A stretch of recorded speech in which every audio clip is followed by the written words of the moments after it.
지난 금요일은 우리 아름다운 교회가 서서울 노회의 은퇴 목사님과 사모님들을 모시고 일산 자연별곡에서 점심을 함께 나눴습니다.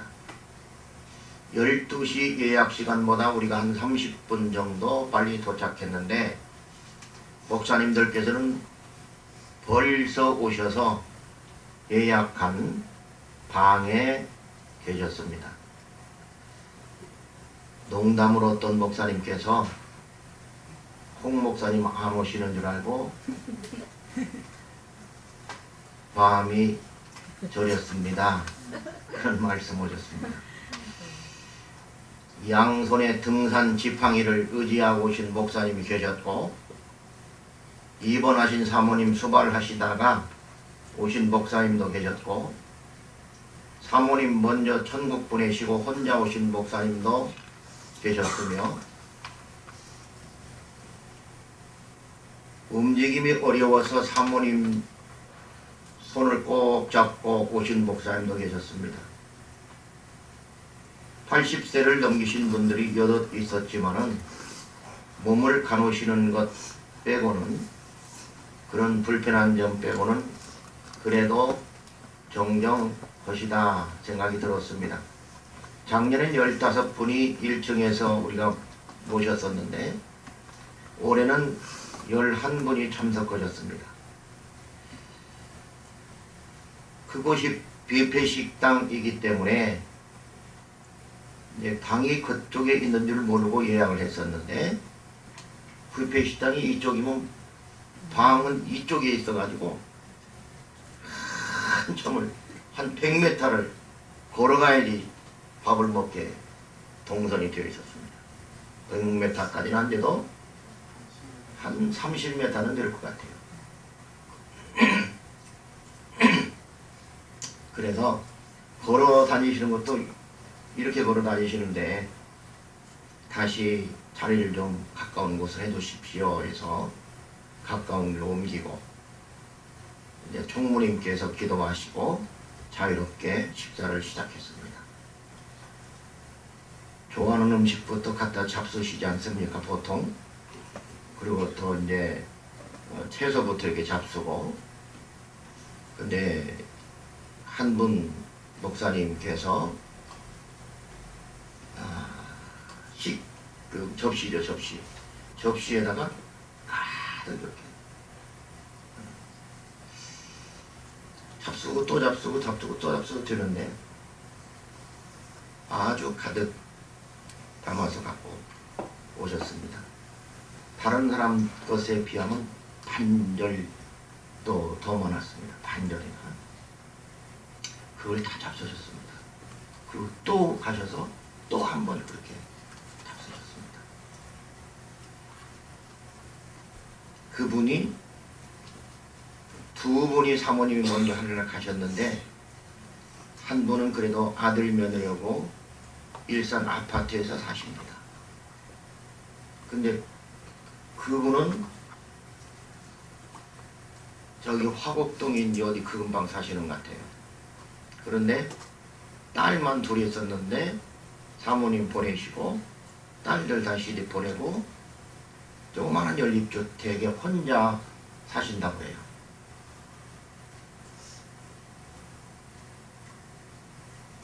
딸이 날마다 찾아올 수도 없고,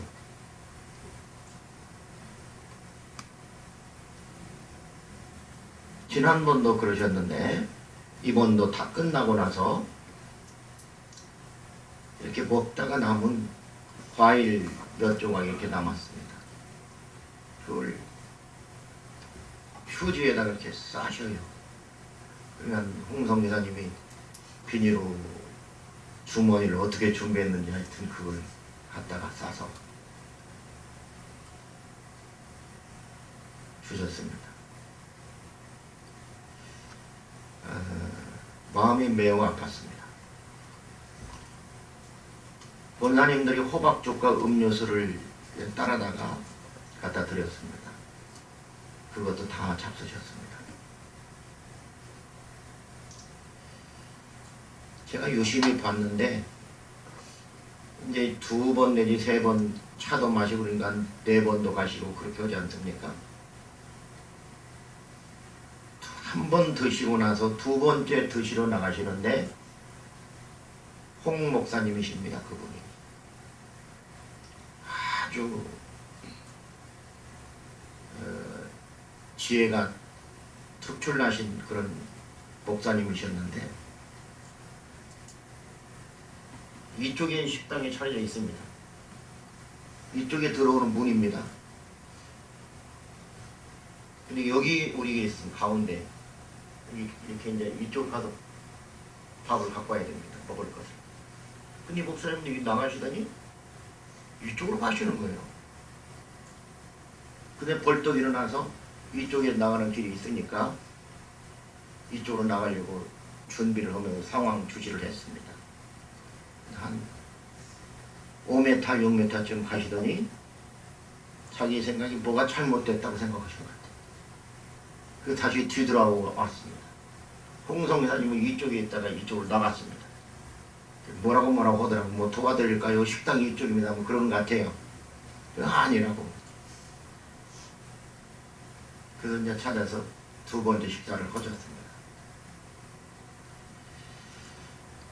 방향감정을 각각 갑자기 잃으신 거 아닌가 싶었습니다. 동두천 연천에서 오시는 부부 목사님 계십니다. 그 사모님이 나도 이제 밥을 먹고 있는데 요 앞에 오셔가지고 우리 교회 오셨었거든요. 작년에. 목사님 교회도 경영하기가 어려운데 이렇게 좋은 곳으로 초대를 해주어서 너무 감사하고 어떻게 해야 될지 모르겠다. 그 목사님, 사모님은 좀 괜찮은데 목사님이 이렇게 걸어 다니십니다. 천천히. 그러니까 동두천에서 전철을 타고 종로 3가 옵니까? 그래가지고 여기까지 해서 일산 대화역까지 가려면 걸어 바꿔 타는데 뭐 오래 걸리니까 지난번에도 4시간 전에 전화가 왔어요. 우리 교회를 찾아오려면 어떻게 가야 되는 거냐고. 적어도 3시간은 걸렸을 겁니다. 그 파반기 잡수러 오셨습니다. 저는 잘 모르는 목사님인데 그 목사님은 제 손을 잡더니 안 놔주는 거예요.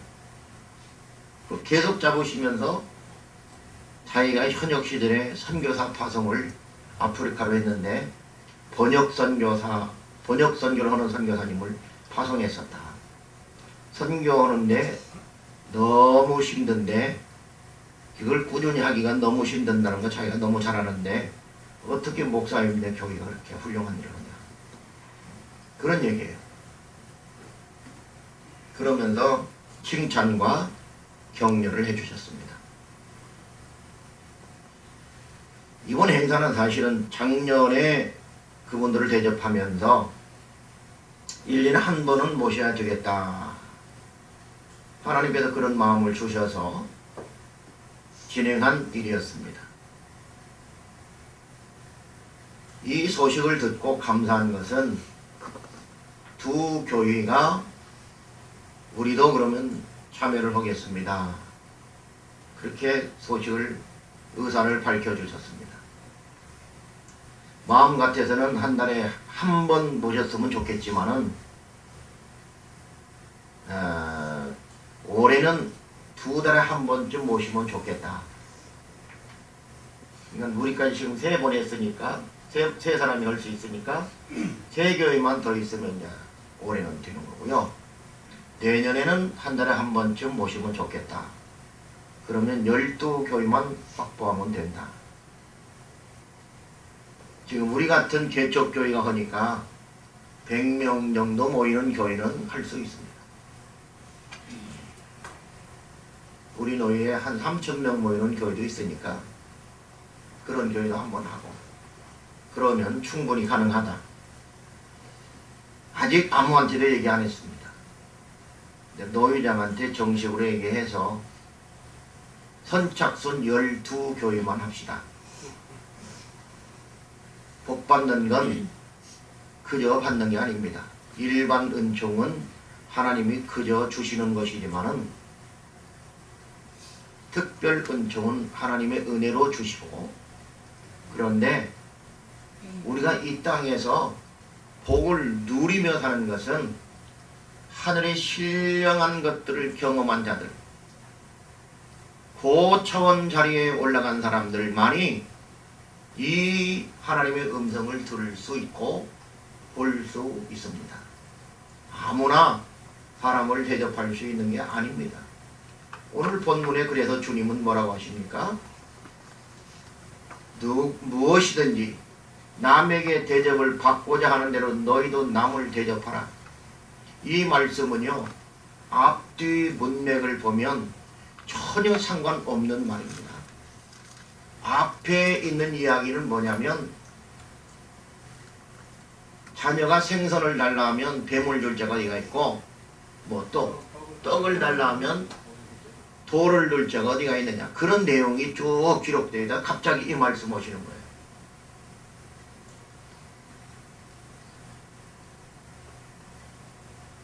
근데 사실 이 말씀은 우리의 그리스도인들의 삶의 대강령이라고 말씀하고 있습니다. 이것이 율법이요 선지자니라. 선지자가 따로 있지 않다는 거예요. 이 말씀대로 행하는 자가 바로 선지자고, 이 말씀이 곧 율법이라는 거예요.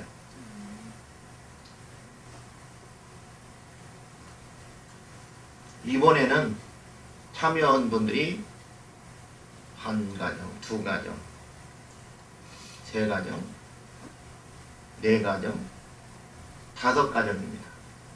내년에는 밥값이 13,900원이었습니다.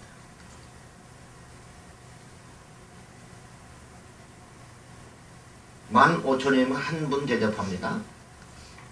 한 분씩 대접한다 생각하시고 모두 참여하시면 더 좋습니다. 미국이 이 어려운 때에도 세계를 제패하고 세계를 리드해 나갈 수 있는 이유가 뭐냐면, 물론 다른 것도 다 있습니다만은 우리나라를 비롯해서 전쟁이 있는 나라마다 또 못 사는 나라마다 모두 다 연락해가지고 전쟁 고아들을 다 수입해 갔습니다. 그것도 건강한 아이들은 나중에 팔이 하나 없거나 두 다리가 없거나 눈이 하나 안 보이거나 장님이거나 이런 아이들 우선적으로 다 입양해 갔습니다. 얼굴색이 다르니까 자기 호적에 올려도 의미가 없지 않습니까? 다 아는데 속일 수가 없습니다. 그러나 자기가 낳은 애들하고 같이 다 형제처럼 기르면서 그 아이들 특수교육을 시킵니다. 그래서 두 다리가 없는 아이는 수영선수를 만들어서 장애인 수영선수 1등하게 월드컵입니까? 올림픽입니까? 하여튼 뭐 그런 거 나가서 1등으로 만들고, 눈이 안 보이는 분들은 공부를 시켜가지고 박사를 만들고 과학자를 만들고, 우리나라 아이들도 거기에 가가지고 그런 위치까지 오른 분들이 많습니다. 하나님은 그걸 보시는 거예요. 그러기 때문에 그 나라를 버릴 수 없는 겁니다. 전면에 나오는 자들은 막 죄를 짓고 나쁜 짓 하고 이런 사람들 많지만, 전통적인 신앙을 가진 가족들은 전통적인 신앙을 가지고 그 사회의 흐름에 흔들리지 않고 성경적 세계관으로 살고 있다는 겁니다.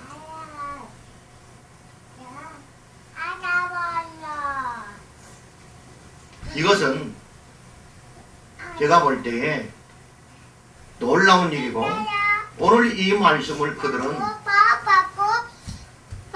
실행하고 있는 것과 똑같은 것이다. 그러니 하나님이 어떻게 복을 안 주실 수 있는가?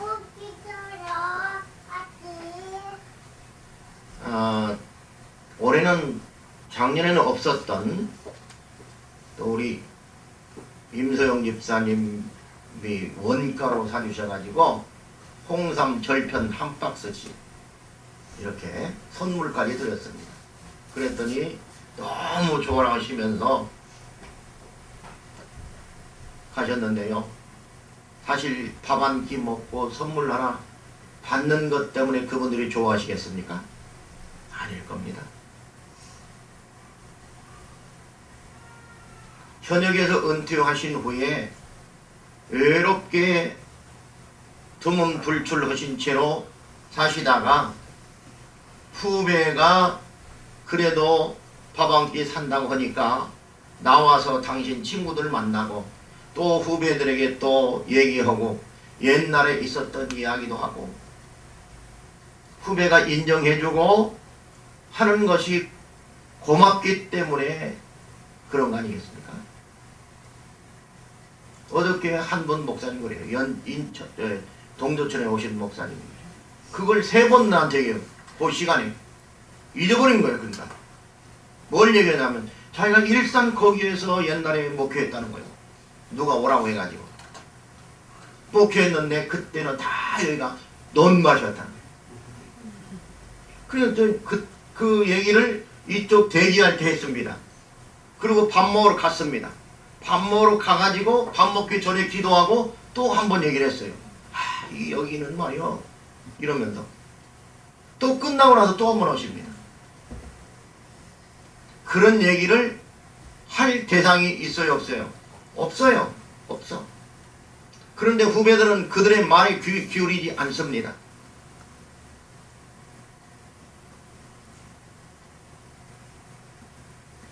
주님은 오늘 그러므로 무엇이든지 남에게 대접을 받고자 하는 대로 너희도 남을 대접하라. 이것이 율법이요 선지자니라 라고 말씀하십니다. 이 말씀을 원문대로 번역하면 사람들이 너희에게 행해 주기를 원하는 바의 모든 것들을 그와 같이 너희가 저희에게 행하라. 이렇게 볼 수 있습니다. 다시 말하면 너희가 원하는 것이 있으면 그 원하는 것을 먼저 상대방에게 해줘라 그 말이에요. 실행하라. 실행하라. 여러분 대접받고자 원합니까? 대접을 먼저 하라는 거예요. 나도 은퇴하면 대접받으려고 먼저 하는 거예요.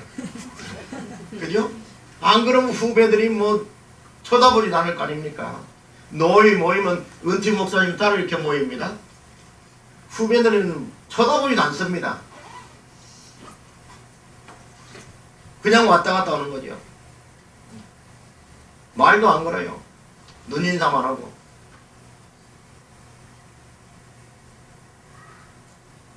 그러면 오늘 본문에 나타난 것은 어떤 의미가 있는가? 여러분 이걸 알아야면 먼저 오늘날 한국 사회에 전통적으로 가지고 있었던 아주 좋은 가치관들이 있었는데 그런 것들이 모두 무너지고 있다는 사실입니다. 유교적 가치관이지만 가부장적 가치제도, 이것은 제가 볼 때에 성경적 가치관과 비슷합니다. 가부장이라는 것은 남자가 이제 가장이 되는 거 아닙니까? 성경에도 보면 여자 이름은 안 써있고 남자 이름이 쭉 나옵니다. 그리고 하나님을 뭐라고 부릅니까? 아버지라고 부릅니다. 그랬더니 요즘에 그게 잘못됐다고 해가지고 하나님 어머니라고 번역하는 사람도 있습니다.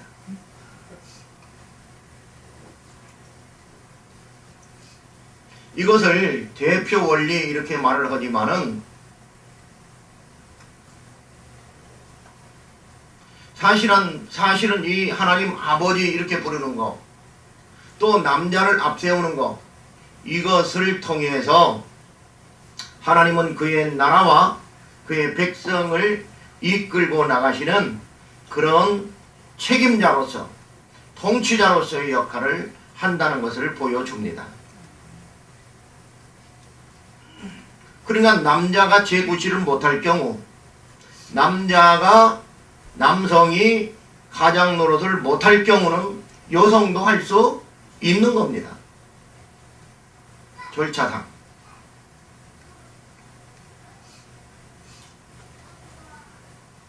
남자가 병이 들었던가 아니면 남자가 나를 싫다고 버리고 갔던가 그러면 여성이 가장을 해야죠.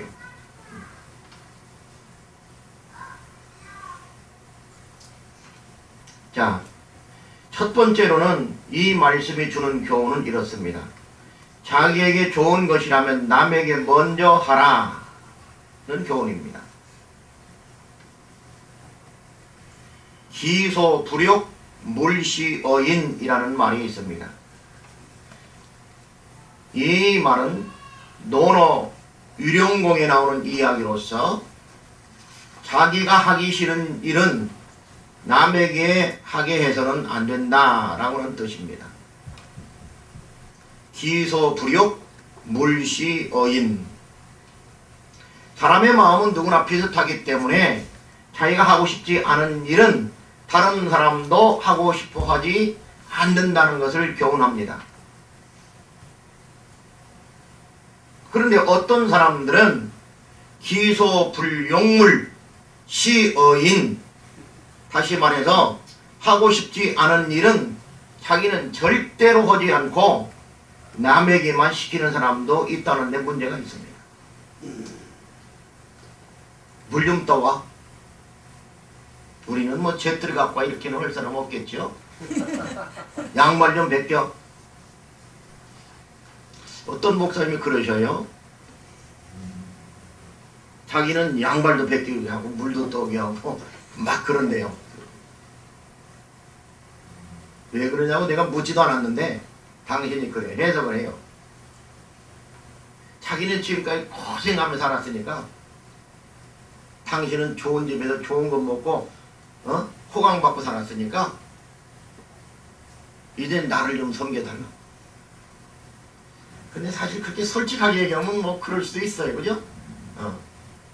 그런데 그런 얘기도 안 하고 무조건 섬겨달라고 양말 벗기라고 물 떠오라고 그러면 될까요? 안 될까요?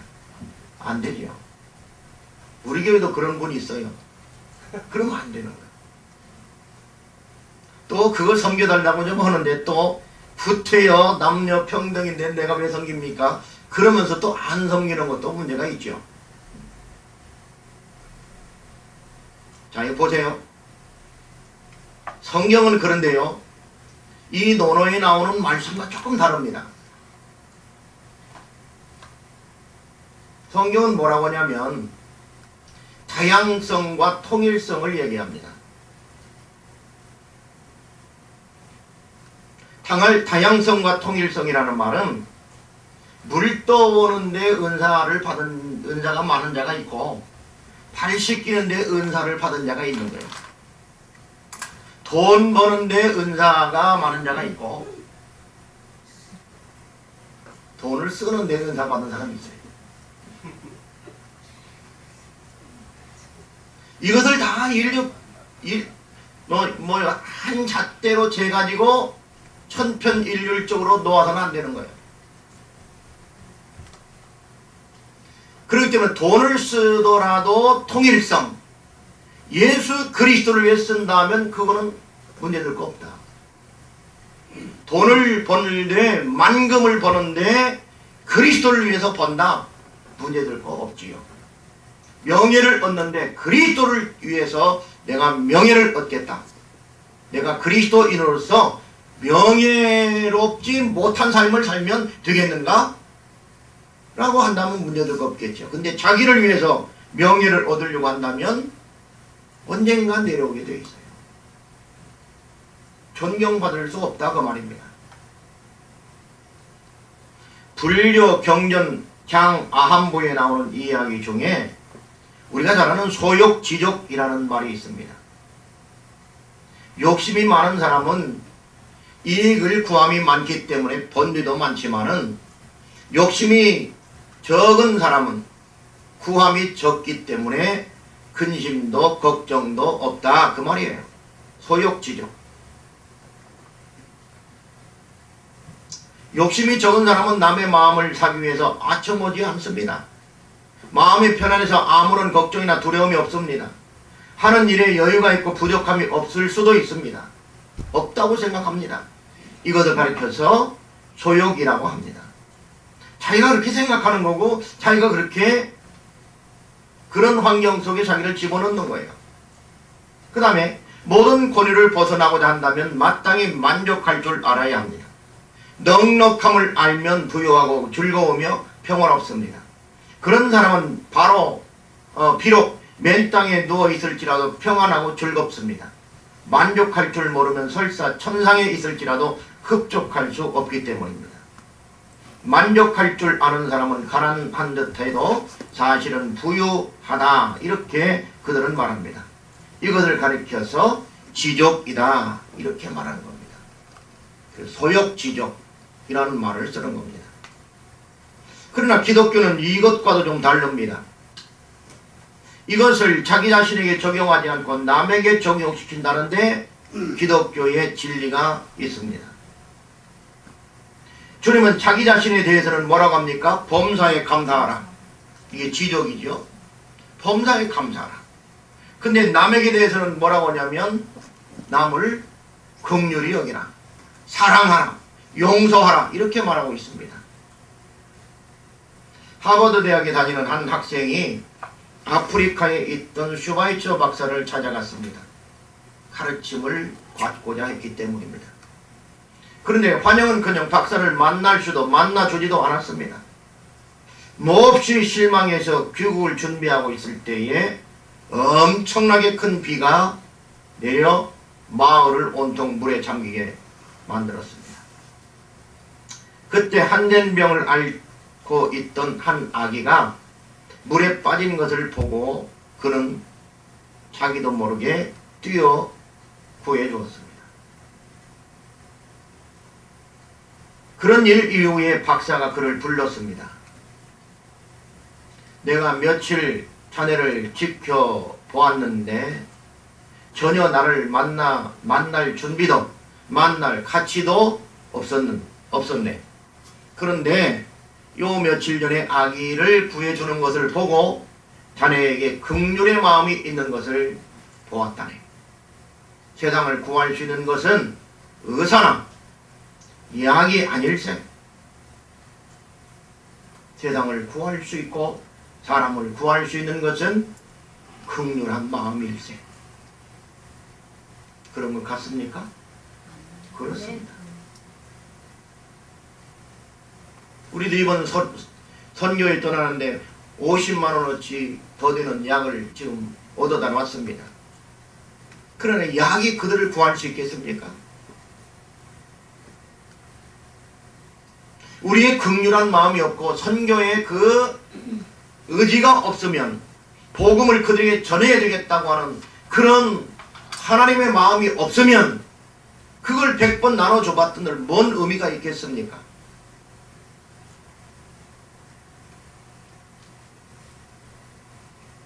하나님의 마음으로 주님의 마음으로 십자가를 지는 마음으로 우리가 그 현장에 갈 때에 그것이 복음의 능력으로 나타날 줄로 믿습니다.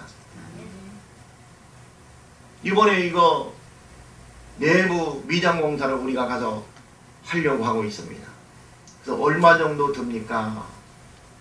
그걸 좀 계산을 뽑아서 보내주세요. 그랬더니 세멘트 100포대, 모래 3창가 4창가 그렇고 일꾼은 한 사람, 기술자 한 사람 부르는데 엄청 싸요. 거기는 또 우리가 예배당 지을 때 600, 700 줬는데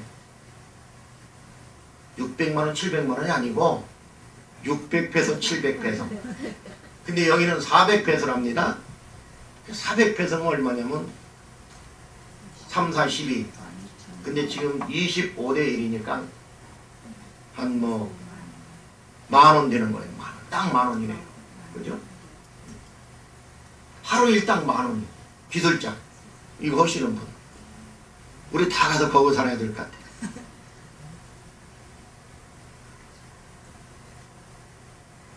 그래서 100만원 정도 준비해서 보내면 미리 좀 일주일 전에 좀 하고 우리가 하루거리 정도 남겨놓으면 하루 정도 하면 좋지 않겠는가. 그래야지 우리가 한 걸 좀 보고 오지요.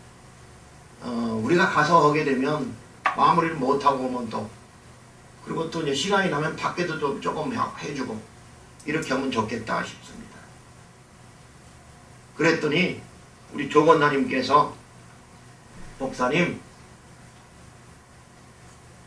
작업장에서 어떤 분이 선교비를 20만원 주셨습니다. 할렐루야. 우리 교인도 아니고 거기 미장으로 오신 분인데 20만원 선교 오셨다는 거예요.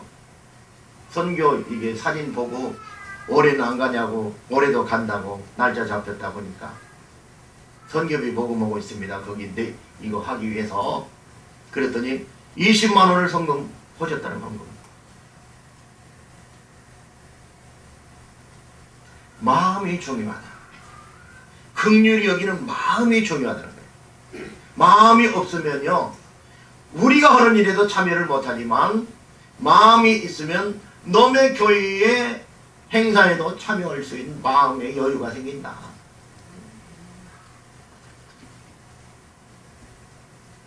남을 직책하고 탓하기 전에 3초만 생각한다면 그리고 자신을 되돌아본다면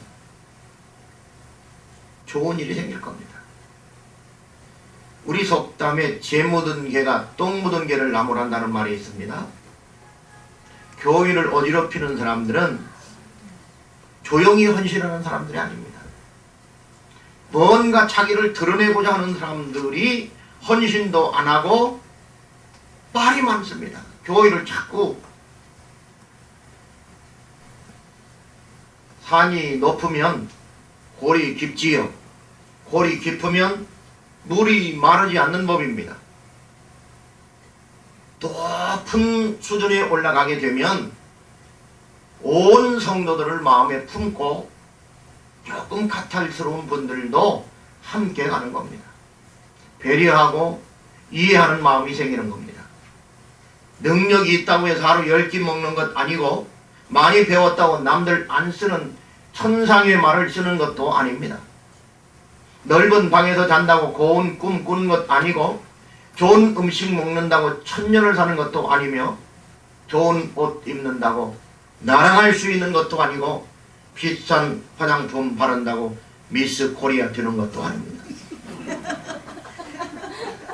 중요한 건 마음입니다.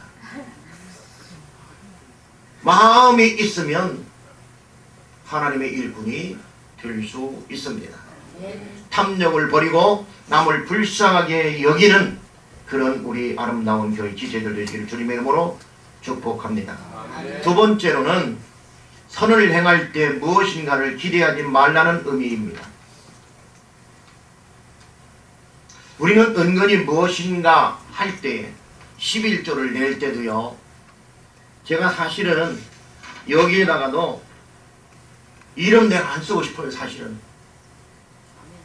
그런데 다른 교회에서 어떤 일이 벌어진 것을 보면서 내가 이름을 써야 되겠다. 얼마 된 옛날 우리 어릴 때는 여기 얼마 됐다고 있었어요.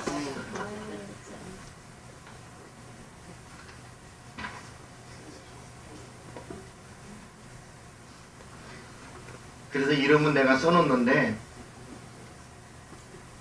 다 무명으로 내라고 하고 싶어요. 헌금이 좀 덜 나오더라도. 그러나 훈련을 잘 받아가지고 믿음이 높아지면 무명으로 내는 사람 다 이름 쓰지 마세요 하면 헌금이 더 나올 수도 있다. 그거 두려워서 이름 쓰라고 하고 자꾸 그러는 거거든요.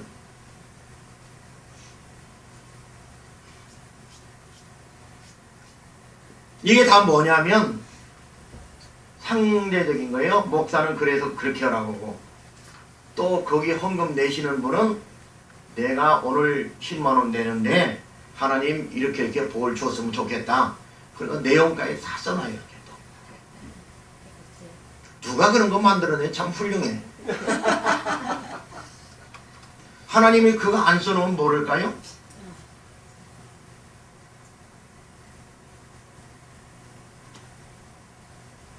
오늘 여기에서요, 주님은 선을 행할 때에는 기대하지 말고 행하라는 거예요. 헌금을 하고 11조를 할 때에 무엇인가 기대하지 말고 하라는 거예요. 서원 헌금 뭐 이런 거 우리는 뭐 하지 않지만 한국교회에 망조드는 일입니다.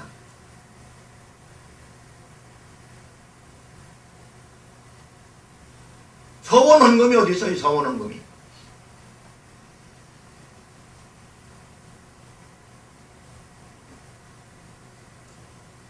내가 이렇게 뭐 이거 방송 다 나가면 전화 올 사람들이 많을 거예요.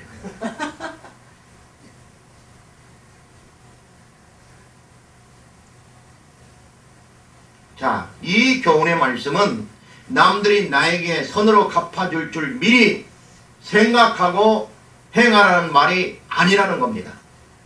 남들이 나에게 되갚아 주든 말든 나는 그들에게 선을 행할 기회가 왔으면 무엇을 행해야 된다?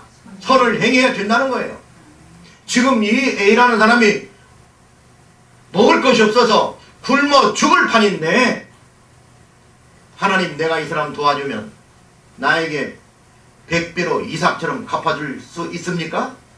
이렇게 가지고 갚아 선을 행한다. 그래서는 안 된다. 그런데요, 더 놀라운 비밀은 우리가 아무 대가 없이 선을 행하면 하나님은 아실까 모르실까? 다 아시죠. 아시기 때문에 그런 것들을 진짜로 이삭처럼 창세기 26장에 나오는 그 말씀처럼 100배로 돌려줄까 안 돌려줄까? 돌려주신다니까요. 그게 우리 하나님이라는 거예요. 왜? 하나님은 우리의 행위와 우리의 마음과 생각까지도 다 알고 계시기 때문입니다. 그렇기 때문에 여러분 걱정할 거 없어요. 남들이 어떻게 볼까? 눈치 볼 거 있다 없다? 없다는 겁니다. 중국 책은담에 이런 말씀이 있습니다. 아유공어인 불가념 인유은어와 불가망. 이게 뭔 말이냐면요, 저도 이 말을 읽기는 읽는데 잘 입에 안 붙어요. 그래서 아유공어인, 내가 남에게 베푼 것은 마음에 담아두지 말아라. 그리고 남이 내게 베푼 것은 마음에 새겨두어라. 그 말이에요. 불가은.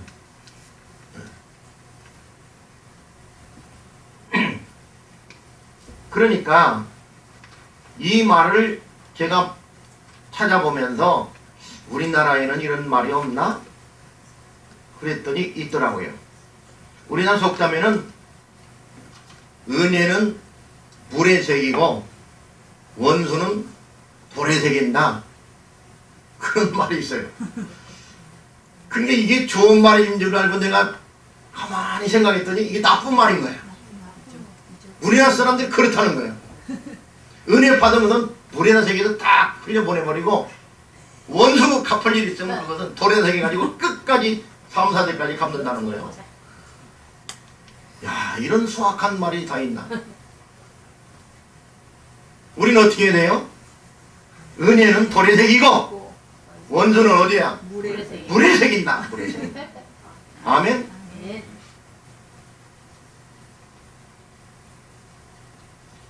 두 친구가 사막을 걷고 있었습니다.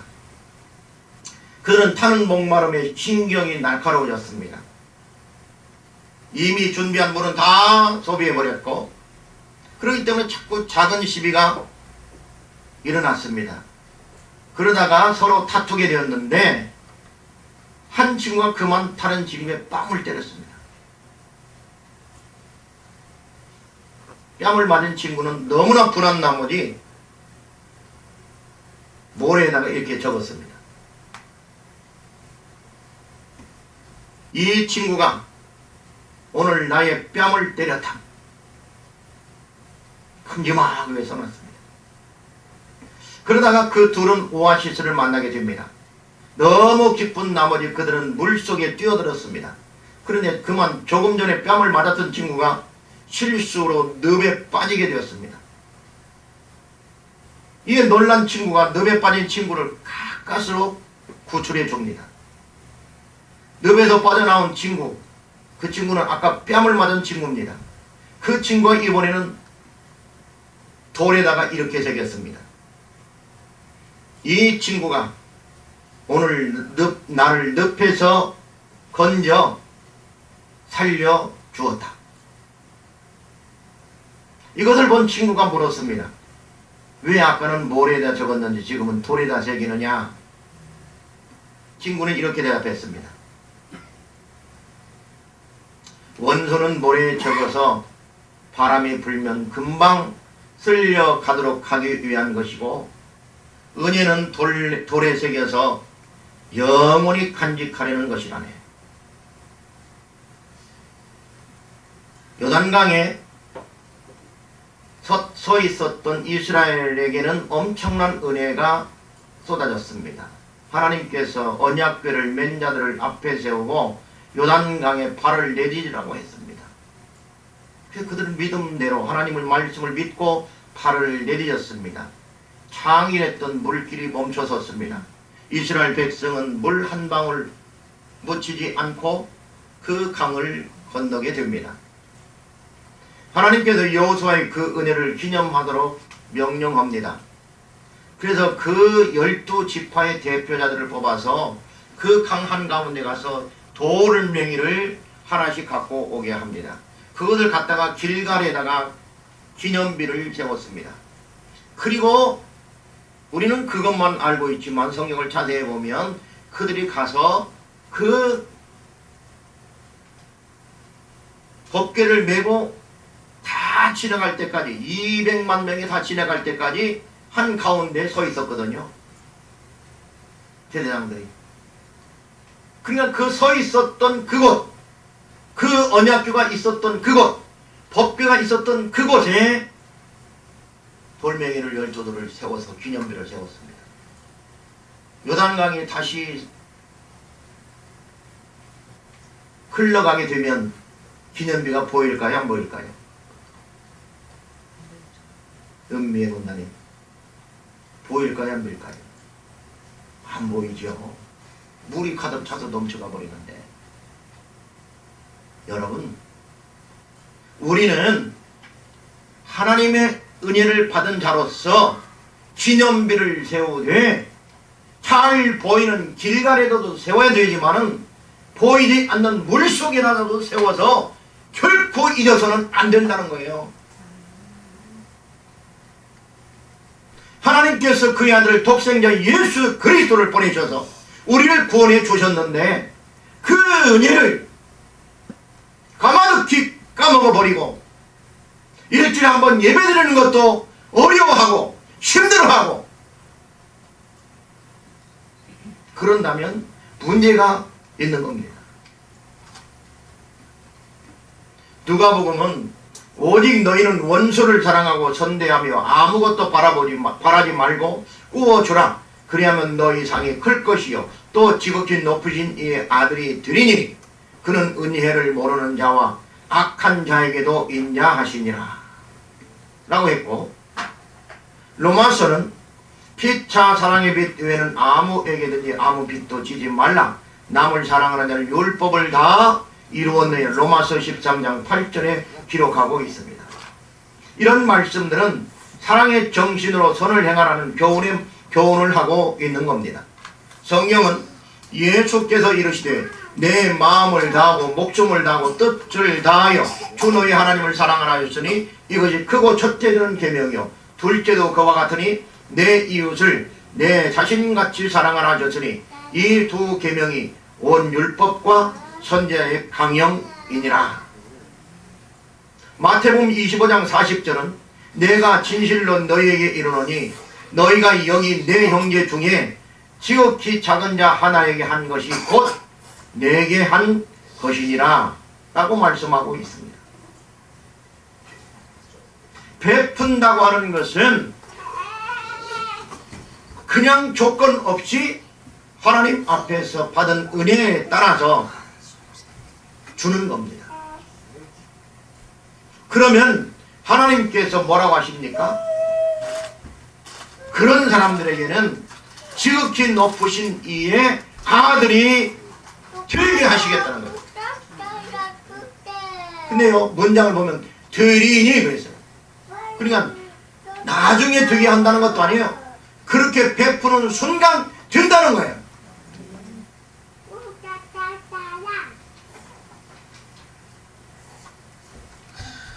하나님은 오늘 이 순간 우리에게 우리 마음속에 이런 마음을 줄 겁니다. 내년에는 나도 한 분이라도 모셔야 되겠다. 내년에는 단가가 높아질 수도 있어요. 올해는 65만원 들었습니다. 왜? 홍삼까지. 그런데 내년에는 조금 더 드릴 수도 있어요. 차비 정도. 그럼 한 100만원 될 수도 있어요. 그래도 괜찮아요. 왜? 우리 교인들이 늘어나면 n분의 1 넣으면 별것도 아니에요. 그죠? 그럼 우리가 열심히 부흥시켜가지고 교인들을 늘려야 된다. 목사님, 우리 교회 할머니 할아버지들은 안 모십니까? 모십니다. 모셔야 되겠죠? 그 집사님 어때요? 맞습니다. 이 집사님 어때요? 네. 너의 교회만 그러면 안 되죠. 5월 둘째 주, 5월 첫째 주는 여기 고 집사님 그거 연락해 놔야 됩니다. 농협장에 예약을 해놔야 됩니다. 잊어버리지 마세요. 소풍 가는 날이고 5월 둘째 주는 어버이 주일입니다. 그때 아주 좋은 것도 선물해 드리겠습니다. 그리고 한번 식사하러 나가겠습니다. 그렇게 하시고요. 우리 하나님께서 주시는 그 은혜가 얼마나 크고 놀라운지 젊은이들은 더 열심히 최선을 다해서 어른을 공경해야 됩니다. 이 좋은 가치관을